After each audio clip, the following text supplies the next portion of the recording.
It's me and it's my lifestyle.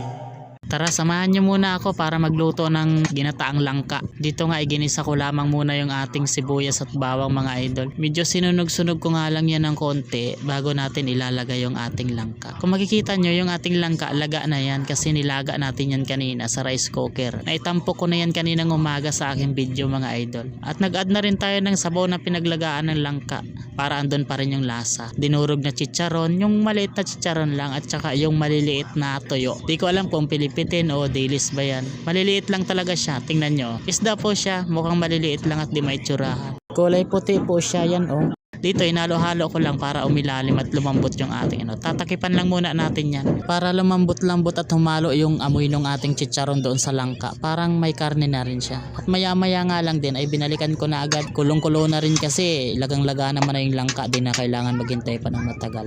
Kaya naman inilagay ko na agad yung ating gata. Isang bisis lang po yan gagataan. Purong gata na po yan. Di na po ako magagata pa ulit niyan.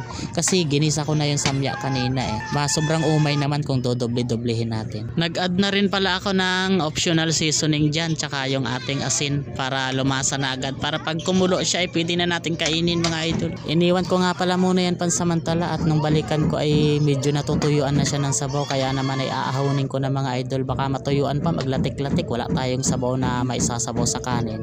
Hanggang dito na lang muna. Salamat.